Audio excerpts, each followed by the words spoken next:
3 दिवसापूर्वी महाराष्ट्रातल्या सामान्य शेतकऱ्यांसाठी तुम्ही आणि आपण सर्वजण मिळून अन्न त्याग आंदोलन इथं केलं होतं. आणि मी एकटाच होतो असं नाही, माझ्याबरोबर 26 ते 27 जण होते. आणि या आंदोलनाला पाठिंबा सर्व शेतकरी, वारकरी, युवा, सर्व संघटना, सर्व इतर पक्षाचे नेते या सगळ्यांनी दिला. मी त्यांचं मनापासून आभार व्यक्त करतो. महाराष्ट्राचे ज्येष्ठ नेते, मंत्री महाजन साहेब या ठिकाणी आलेले आहेत सरकारच्या वतीने आमच्या सर्वांशी संवाद साधण्यासाठी. मी महाजन साहेबांना एकतर सरकारच्या वतीने मी त्यांचं अभिनंदन केलं याच्यासाठी की या कर्जमाफी योजनेला पुण्यश्लोक अहिल्यादेवी होळकरांचं नाव दिलं. मी ज्या मतदारसंघामधून येतो मला अभिमान आहे, आदर आहे. एक सेवक म्हणून मी त्या मतदारसंघाचं काम करतो आणि त्याच मतदारसंघामध्ये पुण्यश्लोक अहिल्यादेवी होळकरांचा जन्म झाला होता. हा जो जी.आर. पुण्यश्लोक अहिल्यादेवी होळकरांच्या नावाने सरकारने काढला तो जी.आर. महत्त्वाचा आहे. कर्जमाफी दिली त्यासाठी सुद्धा मी सरकारचे अभिनंदन करतो. फक्त या जी.आर.मध्ये काही अशा अटी आहेत ज्याच्यामुळे अनेक शेतकऱ्यांना या कर्जमाफीचा लाभ मिळणार नाही, नाहीतर कमी मिळू शकतो. त्यातली एक अट अशी आहे की 2019ची जी कर्जमाफी झाली महात्मा फुलेंच्या नावाली, त्या योजनेमध्ये ज्या ज्या शेतकऱ्यांनी लाभ घेतला अशा शेतकऱ्यांना आत्ताच्या या योजनेमध्ये 50,000 रुपयाची मर्यादा ही घालून दिलेली आहे. त्यामुळे आमचं विनंती आहे, कारण त्या योजनेतून 44 लाख शेतकऱ्यांनी त्या योजनेचा लाभ घेतला होता आणि आम्ही अंदाज जो काढलेला आहे 36 लाख शेतकऱ्यांवर अन्याय होऊ शकतो. म्हणजे त्यांना 50,000 रुपये हे मिळू शकतील, पण आपल्या सगळ्यांची अपेक्षा आहे की या सर्व शेतकऱ्यांना 2 लाखापर्यंतचा लाभ झाला पाहिजे.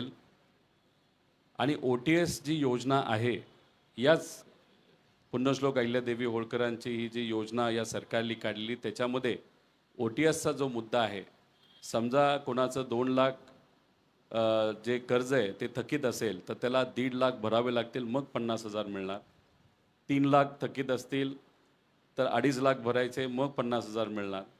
आम्ही सरकारला तुमच्या सगळ्यांच्या वतीने विनंती केलेली आहे की 2 लाखवर हे तुम्ही लिमिट घेऊन जावा. 2019ची अट तुम्ही काढा, 50,000 रुपयाची अट काढा आणि सरसकट त्या सर्व शेतकऱ्यांचं ज्यांचं तिथं कर्ज हे प्रलंबित आहे तर त्या लोकांना तिथं 2 लाखाची मदत झाली पाहिजे. समजा कोणाची तरी 1 लाखाचं कर्ज थकीत असेल तर त्याला 1 लाख भरायचे पण लागणार नाही, कारण का ते 2 लाखच्या अंतर्गत येणार. कोणाचं 1.5 लाख असेल तर 1.5 लाख, मग त्याला 1 रुपयासुद्धा भरायची काही जरूरत नाही. समजा 2 लाखाच्या पुढे असेल तर मग जो काही फरक असेल तो भरला चालून जाईल आणि सरकारकडनं 2 लाखची मदत केली जाईल. त्यातून 36 लाख शेतकऱ्यांना याचा फायदा होईल. याच्याचबरोबर जे रेग्युलर शेतकरी आहेत त्यांना सरकारने 50,000 रुपये देण्याचं ठरवलेलं आहे. आमची विनंती आहे सरकारला की हे जे लिमिट आहे 50,000चं ते थोडंसं वाढवून घ्यावं.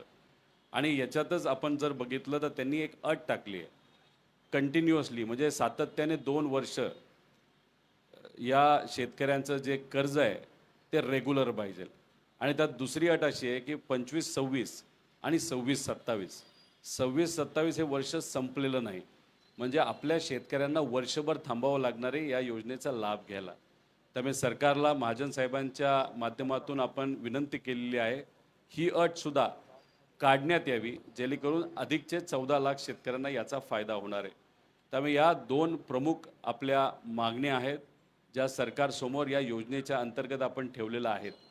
एवढ्या महान व्यक्तीचं नाव ज्यांनी शेती विषयामध्ये, महिला सबलीकरणामध्ये खूप मोठं कार्य केलं, अशा पुण्यश्लोक अहिल्यादेवी होळकरांचं नाव या योजनेला दिलं असेल आणि याच्यात जर अशा अटी असतील ज्याच्यामुळे बहुतांश शेतकऱ्यावर अन्याय होणार असेल, तर मला असं वाटतं की कुठंतरी तिथं मोठ्या महामानवाचं, पुण्यश्लोक अहिल्यादेवी होळकराचा अवमान होऊ शकतं. त्यामुळे कृपा करून ही अट या योजनेतून काढण्यात यावी अशी विनंती त्यांना केलेली आहे. याच्याचबरोबर आम्ही महाजन साहेबांना म्हणजे सरकारला अशी एक विनंती या पत्राच्या मदतीने केलेली आहे की येणारं वर्ष आपल्या सर्वांसाठी अतिशय कठीण आहे. सरकारच सांगतंय आणि आपल्याला सुद्धा माहिती आहे की यंदा पाऊस कमी पडणार आहे. पाऊस जर कमी पडणार असेल तर मग आपल्या शेतामध्ये येत्या काळामध्ये काही पिकणार नाही आणि जे काही ऊस नाही तर कुठलंही पीक असेल ते सुद्धा कदाचित जळून जाऊ शकतं. म्हणजे शेतकरी अजून अडचणीत येणार आहे. त्यामुळे ही योजना लागू करणं आपल्या सर्वांसाठी आणि ते सुद्धा हे अटी काढून हे महत्त्वाचं आहेच. पण त्याच्याचबरोबर मधल्या काळात आणि यांच्याच सरकारने 2024च्या इलेक्शनच्या आधी आपण बघितलं असेल तर ₹1 विमा काढला होता. त्याच्यात 4 ट्रिगर होते. पण नंतर हा विमा कॅन्सल झाला. ते 4 ट्रिगर काढण्यात आले. त्याच्यामुळे शेतकऱ्यावर अन्याय झाला. त्यामुळे सरकारला विनंती करतो की जी योजना तुम्हीच आणली होती, जी बंद झालेली, परत एकदा या काळामध्ये ती आणावी. म्हणजे या दुष्काळी काळामध्ये आमच्या शेतकऱ्याला तिथं फायदा होऊ शकतो, अशी एक मागणी इथं करतो.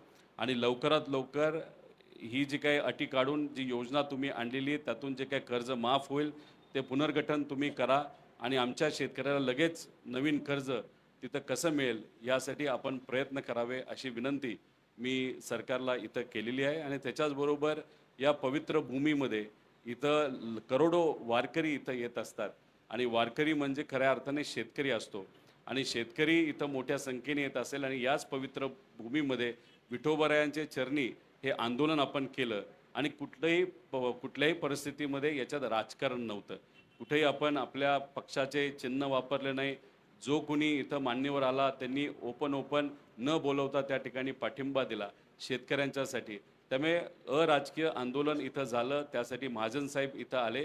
त्यामुळे मला विश्वास आहे या पवित्र भूमीमध्ये हे आंदोलन होत असल्यामुळे या अन्यायकारक अटी या येत्या काळामध्ये सरकार हे नक्कीच त्या ठिकाणी काढेल. कारण का आपल्या सर्वांनाच माहिती आहे की पुढच्या महिन्यामध्ये इथं मोठ्या प्रमाणात वारी आणि सगळेच लोक वारी इथं मोठ्या प्रमाणात लोक येतील. मुख्यमंत्री साहेबांना सुद्धा इथं पहिली पूजा करण्यासाठी यावं लागतं, दरवर्षी यावं लागतं आणि त्या आषाढीच्या दिवशी त्यामुळे लोकांचा आशीर्वाद हा नक्कीच नेत्यांना तिथं लाभेलच. त्यामुळे मी विनंती करतो आपल्या सर्वांच्या वतीने हे पत्र त्यांनी स्वीकारावं आणि याच्यातच त्यांनी तिथं त्यांचं मनोगतसुद्धा व्यक्त व्हावं. त्याच्याचबरोबर आम्ही सरकारला एक विनंती केलेली आहे की रविकांत तुपकर हे शेतकरी नेते बुलढाण्याला उद्यापासून बसत आहेत. त्यामुळे शेतकरी नेते आहेत. त्यामुळे सरकारला विनंती करतो, आमच्याकडे यायला तुम्हाला 3 दिवस लागले. त्यांच्यापाशी 3 दिवस न लावता उद्या नाही तर परवाच त्यांना तिथं भेटावं. त्यांना त्यांच्या मागण्या समजून घ्याव्या. त्यांनीसुद्धा अन्य त्याग आंदोलनच केलेलं आहे. म्हणजे आम्ही जो विषय घेतला तोच त्यांनी विषय घेतलेला आहे. त्यामुळे संवेदनशील भूमिकेतून त्यांचाही मुद्दा समजून घेऊन त्यांनाही तिथं न्याय मिळावं, म्हणजे शेतकऱ्यांना न्याय मिळावा अशी आम्ही विनंती करतो. आणि अजून एक जे आम्ही आत्ता चर्चा करत होतो, येण्यापूर्वीसुद्धा महाजन साहेबांची आमची चर्चा झाली होती.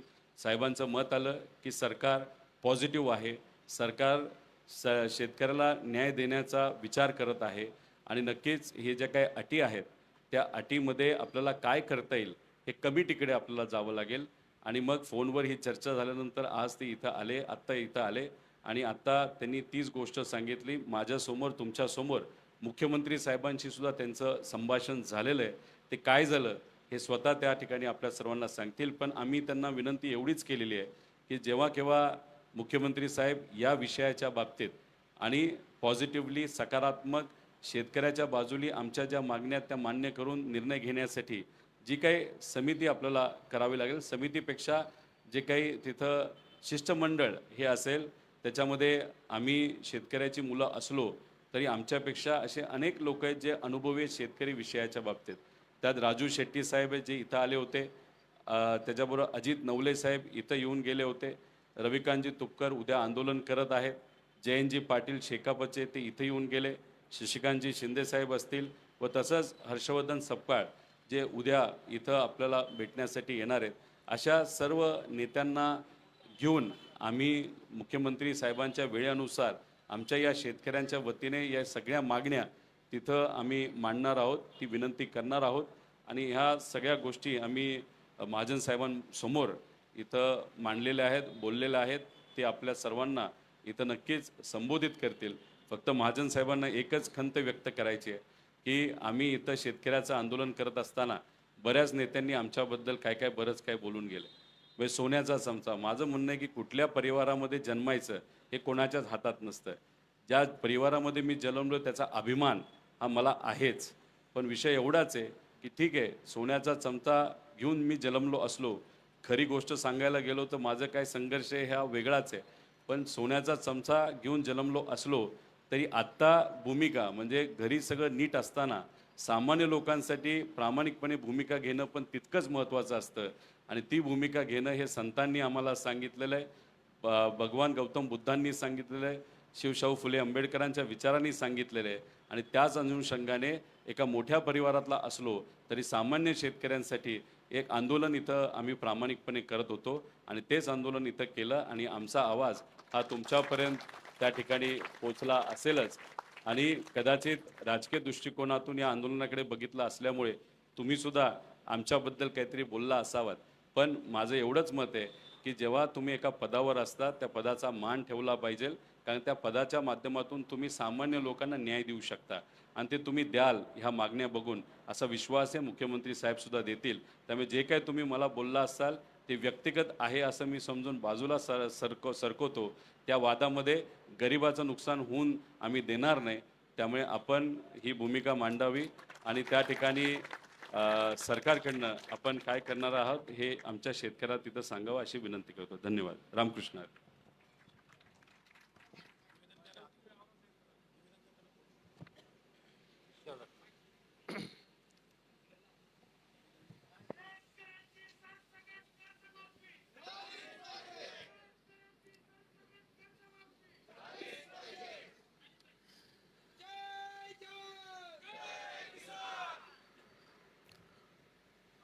उपस्थित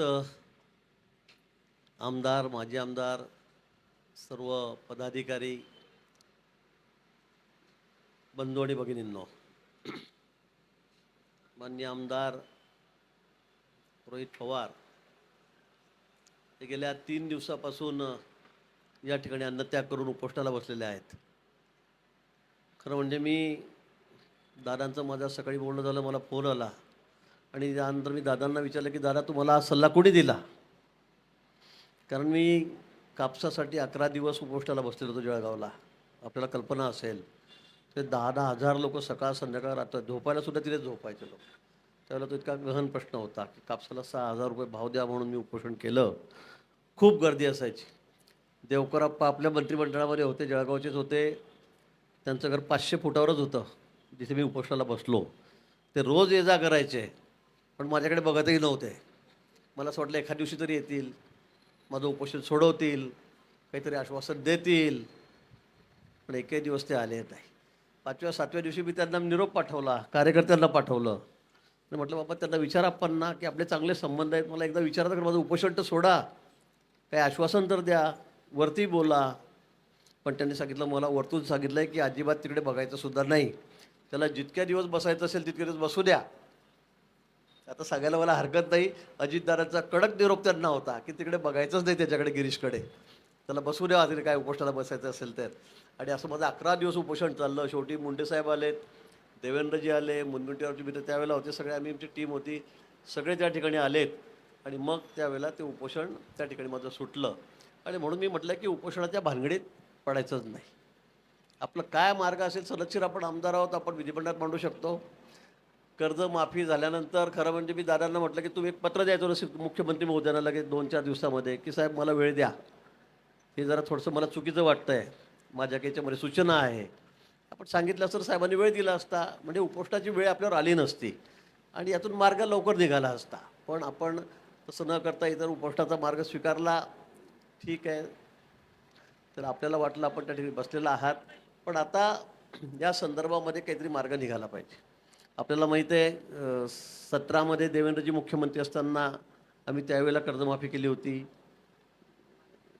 नंतर यावेळेला तर मागणी नसताना खरं म्हणजे निवडणुकी नव्हती. आता 4-6 महिने झाल्या निवडणुका. महापालिकेच्या झाल्या, नगरपालिकेच्या झाल्या, विधानसभेचे आता दीड वर्ष झालेले आहेत, लोकसभेच्या झाल्या. मागणी नसता अचानक मुख्यमंत्री महोदयांनी निर्णय जाहीर केला, समिती नेमली, निर्णय केला आणि जवळपास 37,000 कोटी रुपये आपण शेतकऱ्यांची कर्जमाफी यातून केलेली आहे. मोठी रक्कम आहे.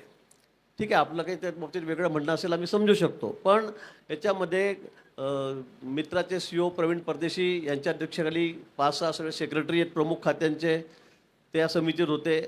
त्या समितीने 2 महिने अभ्यास केला आणि त्यातून सगळे हे निकष लावून ही सगळी कर्जमाफी या ठिकाणी केलेली आहे. आणि हा आकडा जवळपास 37,000 कोटी रुपयापर्यंत येतो आहे. 37,000 रुपयापर्यंत, 37,000 कोटीपर्यंत. आणि मग हा निर्णय या ठिकाणी झालेला आहे. पण दादांना असं वाटतं की यात सुधारणा झाली पाहिजे. मुख्यमंत्री महोदयांनाही सकाळी कानावर टाकला. आपण म्हटलं आपल्या मागण्या काय, मग मला ते नेमके त्या सांगा. त्या आल्यावर मी मुख्यमंत्री महोदयांशी त्या ठिकाणी बोललो. ठीक आहे, या बाबतीमध्ये समिती आहे, त्यांच्यापुढे त्यांनी लेखी स्वरूपात जर दिलं तर चर्चा होऊ शकते, सकारात्मक निर्णय होऊ शकतो. पण त्या ठिकाणी आपल्याला चर्चा करावी लागेल, आपल्याला बसावं लागेल.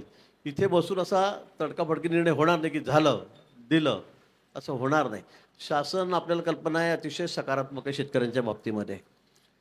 ज्या ज्या वेळेला नैसर्गिक काही क्लायमेटी आल्यात, आपत्ती आल्यात, त्यावेळेला प्रत्येक वेळेला मग कांदा उत्पादक शेतकरी असो, ते द्राक्ष बागायतदार असो, का त्या ठिकाणी केळी उत्पादक असो, का ऊसावाले, सगळ्यांना शासन या ठिकाणी मदत करत आहे. आता अवेळी पाऊस पडतो आहे, अवेळी गारपीट पडते आहे, अवेळी वादळ सुटतं आहे, निसर्गाचं सगळं चित्र बदललेलं आहे आणि त्यामुळे नुकसानही खूप मोठं आहे. अतिवृष्टी अशी होते की सगळे शेताची शेतं वाहून गेलेत. त्यावेळेला सुद्धा शासनाने कुठे याकरता हात घेतलेला नाही. सरळ हाताने मदत कधी नव्हती इतक्या वर्षात, तेवढी आम्ही या ठिकाणी केलेली आहे.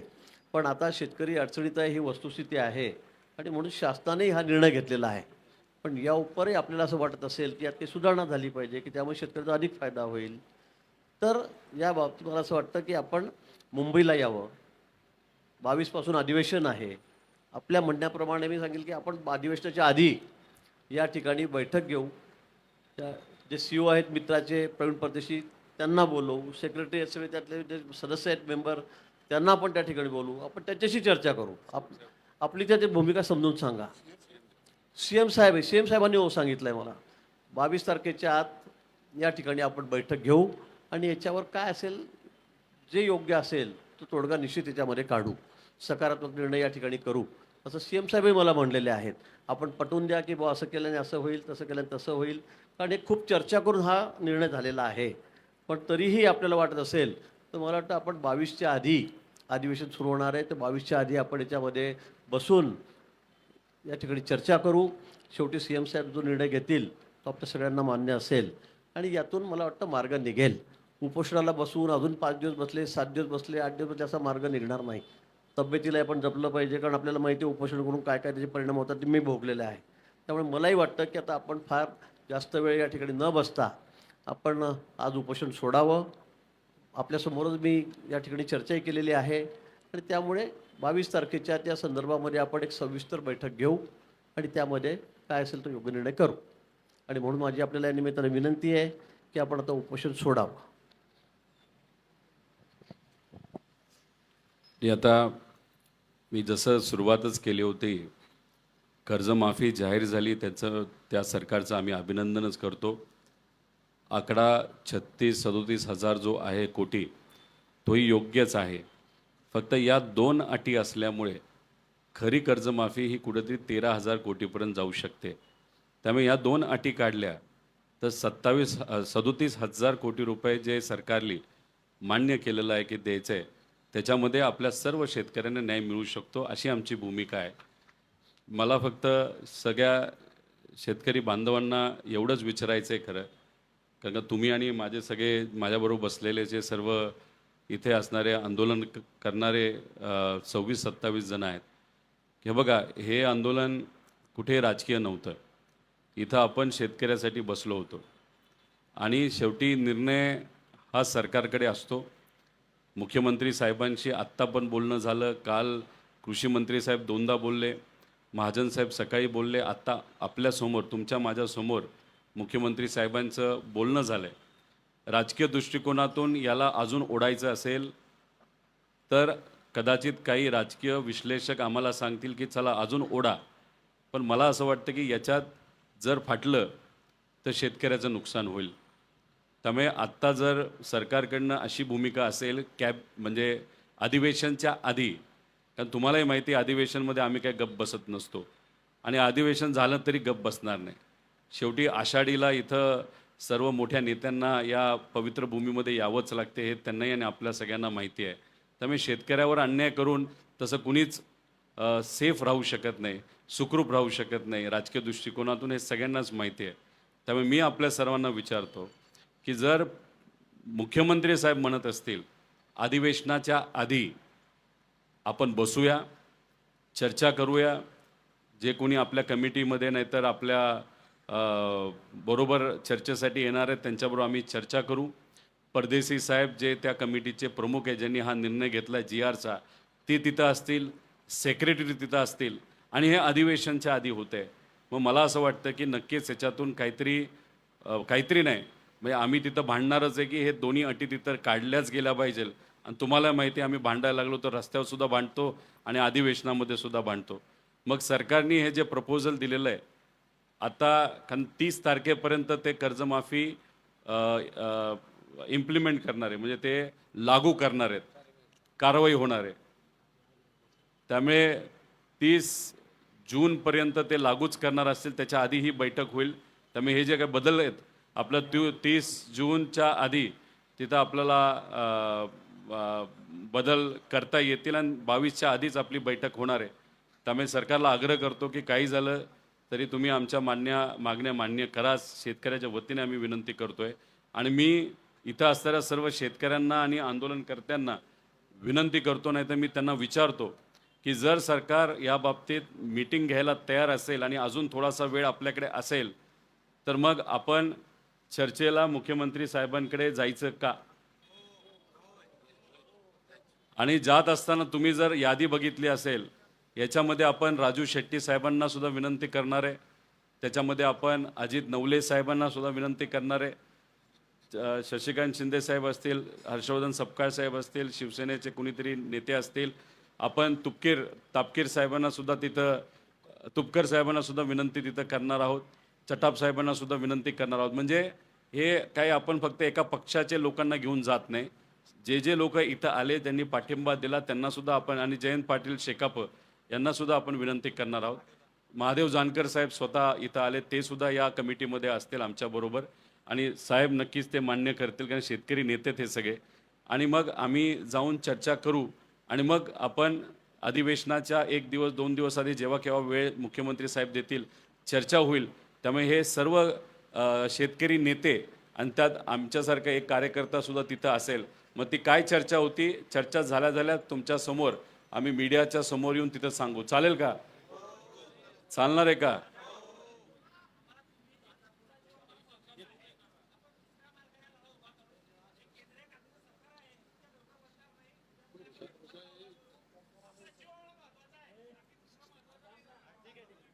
हा बघा, 30 तारखेची तारीख ही आपल्याला सरकारली तशी दिलेली आहे.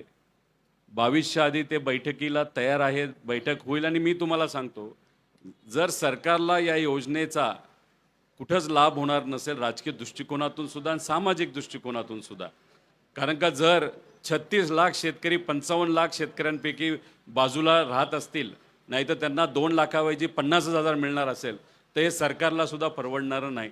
सरकार नक्कीच मान्य करतील आणि पुण्यश्लोक अहिल्यादेवी होळकरांचं नाव या योजनेला दिलेलं आहे. त्यामुळे एवढं मोठं नाव असेल तर या 2 छोट्या अटी हे ठेवणार नाही असा मला विश्वास आहे. आणि विठोबारायाच्या या पवित्र भूमीमध्ये साहेब येऊन इथं आपल्याला विनंती करतायत तर ती तिथं मान्य करावी असं मला वाटतं. आणि जर ह्याच्यामध्ये गडबड झाली तर मग 4 जुलैला 4 नाही, ते आषाढी तर आहेच पण ते वेगळा विषय, पण 4 जुलैला मग एक आपण मराठवाड्यामध्ये एक आंदोलन शेतकऱ्याच्या वतीने नक्कीच तिथं घेऊ, एवढं मात्र या ठिकाणी आपल्या सर्वांना मी सांगतो. आणि इथं साहेब आले त्यांचे मी आभार व्यक्त करतो. माझ्याबरोबर विकासभाऊ लवांडे सुद्धा आणि इतरही सर्व मान्यवर हे उपोषणाला होते. त्यामुळे मला असं वाटतं की महाजन साहेबांनी त्यांचं मत व्यक्त केलेलं आहे, मुख्यमंत्री साहेबांनी मत व्यक्त केलेलं आहे, आपली बैठक ठरलेली आहे, मागण्या तुमच्या सर्वांच्या समोर आहेत आणि उगाच एक राजकारण आणून अजून लांबून फाटून आमच्या शेतकऱ्याचं नुकसान होऊ नये अशी आमच्या सगळ्यांची भूमिका आहे. आणि तुपकर साहेब उद्या बसतायत, त्यांना सुद्धा सरकार जाऊन बोलणार आहे, भेटणार आहे आणि त्यांचंही नाव कमिटीमध्ये आपण घेतलेलं आहे. ते सुद्धा आमच्याबरोबर हे मुंबईला CM साहेबांना भेटायला येतील. त्यामुळे मी विकासभाऊ लवांडे यांना विनंती करतो की आपण साहेबांचे आभार व्यक्त करावे, सरकारचे आभार व्यक्त करावे.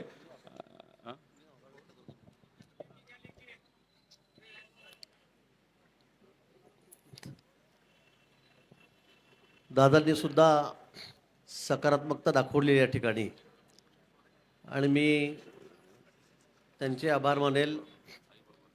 पण याबरोबर मी हेही सांगेल की सरकार आपल्याला खरंच सांगतो की शेतकऱ्यांच्या प्रश्नाच्या बाबतीमध्ये अतिशय सकारात्मक आहे. राज्य सरकार असेल, मुख्यमंत्री उपमुख्यमंत्री असेल, आमचे केंद्रामध्ये पंतप्रधान मोदीजी आहेत, अतिशय सकारात्मक आहे. आणि शेतकऱ्यांना वारंवार कर्जमाफी का द्यावी लागते? कारण शेतकरी या अडचणीतून बाहेरच येत नाही आहे आणि म्हणून एक शाश्वत त्याला शेती करता आली पाहिजे आणि त्यासाठी पाणी देण्याचं काम हे आमचं सरकार प्राधान्याने करत आहे. कारण आता आपण विदर्भामध्ये जवळपास 96,000 कोटी रुपयाची रिव्हर लिंकिंग योजना करतो आहे. 8 जिल्ह्यात दुष्काळी भागामध्ये आपण त्या ठिकाणी त्यांना पाणी देऊन जवळपास 10 लाख हेक्टर जमीन ही ओलिताखाली आणतो आहे. समुद्रात जाणारं पाणी आता आपण वळवून मराठवाड्यामध्ये त्या ठिकाणी आणतो आहे. नारपारच्या माध्यमातून खानदेशमध्ये पाणी नेतो आहे आणि याला जवळपास 2.5-3 लाख कोटी रुपये स्वप्नातही आपण विचार करणार नाही इतका मोठा निधी केंद्र सरकार 60% 40% आपण या ठिकाणी राज्य सरकार देऊन या सिंचनाच्या व्यवस्था आम्ही त्या ठिकाणी उभ्या करतो आहोत की शेतकरी कायमचा या सगळ्या चक्रव्यूहातून बाहेर कसा पडेल त्यासाठी आमचे या ठिकाणी प्रयत्न आहेत. येणाऱ्या 2-3-4 वर्षामध्ये आपल्याला याचे सगळे परिणाम बघायला मिळतील. आत्ता आपण विदर्भातली जी योजना आहे रिव्हर लिंकिंग योजना वैनगंगा नळगंगा तिला बहुतेक पुढच्या महिन्यामध्ये जे टेंडर निघेल 96,000 कोटी रुपयाची योजना आहे. 10 जिल्ह्यांना आपण 8 जिल्ह्यांना आपण त्या ठिकाणी पाणी देणार आहोत. आणि म्हणून मला असं वाटतं की शेतकऱ्यांसाठी अतिशय आमची भावना अतिशय सहिष्णुतेची आहे, सकारात्मक आहे आणि त्यासाठी जे काय करावं लागेल ते निश्चित आम्ही त्या ठिकाणी करणार आहोत. आपण आमच्या विनंतीला मान या ठिकाणी दिला, आपण उपोषण सोडलं त्याबद्दल आपले या ठिकाणी आभार व्यक्त करतो. साहेबांनी सरकारच्या माध्यमातून शेतकऱ्यासाठी काय काय केलं जातं हे सांगितलंच. मी फक्त साहेबांना अजून एक विनंती करतो की आमच्या शेतकऱ्याला जर त्यांच्या पिकाला हमीभाव मिळाला, ते शेतामध्ये कष्ट करून जे काही पिकवतात त्याला जर हमीभाव मिळाला तर मला असं वाटतं कर्जमाफीची जरूरत नाही. आणि एक छोटासा पण महत्त्वाचा विषय घेतो. काही दिवसांपूर्वी आम्ही सर्व शेतकरी मिळून कांद्याच्या बाबतीत मोठं आंदोलन केलं होतं. मुख्यमंत्री साहेब दिल्लीला गेले, चर्चा केली, त्यात मार्गही निघाला, पण नाफेडकडनं अजूनपर्यंत खरेदी केली जात नाही आणि त्याच्यात जे काही खरेदी मार्केटमध्ये केली जाईल त्याला काही परवानग्या केंद्र सरकारकडनं लागतात. त्या जर आपण लवकरात लवकर पाठपुरावा करून पुढच्या काही दिवसामध्ये दिल्या. आता 18 रुपये, म्हणजे आम्ही जेव्हा लढाई सुरू केली तेव्हा मार्केट 5 रुपयाला होतं, आता ते 18 रुपयाला गेलेलं आहे. आणि तुम्ही प्रयत्न करून जर नाफेडकडनं खरेदी डायरेक्ट सुरू झाली तर 24च्या पुढं जाईल असं आमची अपेक्षा आहे. मला असं वाटतं की आता विकास भाऊंनी त्यांचं मत व्यक्त केलं. माझ्या आईला, माझ्या वडिलांना सांगितलं, एका वारकरी संप्रदायामधल्या मातेला सुद्धा माझं उपोषण सोडण्यासाठी सांगितलं. मी फक्त विनंती एवढीच करतो की आपण हे आंदोलन सुरू करत असताना आपली मंदिराच्या इथे आपण गेलो होतो आणि आपल्या श्री नामदेव पायरीचं दर्शन आपण घेतलं होतं. मी फक्त साहेबांना एवढंच सांगतो की आपण इथं आलात, मी माझं हे उपोषण आणि माझ्याबरोबर या 26 लोक नक्कीच उपोषण मागे घेतील. मी माझा हात आपल्या हातात देतो आणि फक्त विनंती एवढीच करतो, तुम्ही बिझी असाल, माझी आई, माझे वडील आणि तिथं आम्ही जेव्हा श्री नामदेव पायरीपाशी जाऊ तेव्हा देवाच्या समोर आधी नैवेद्य चढवतो आणि मग नंतर मी तिथं पेढा नाही तर काहीतरी खाऊन मी आणि आम्ही सगळेजण माझं उपोषण मागे घेतो.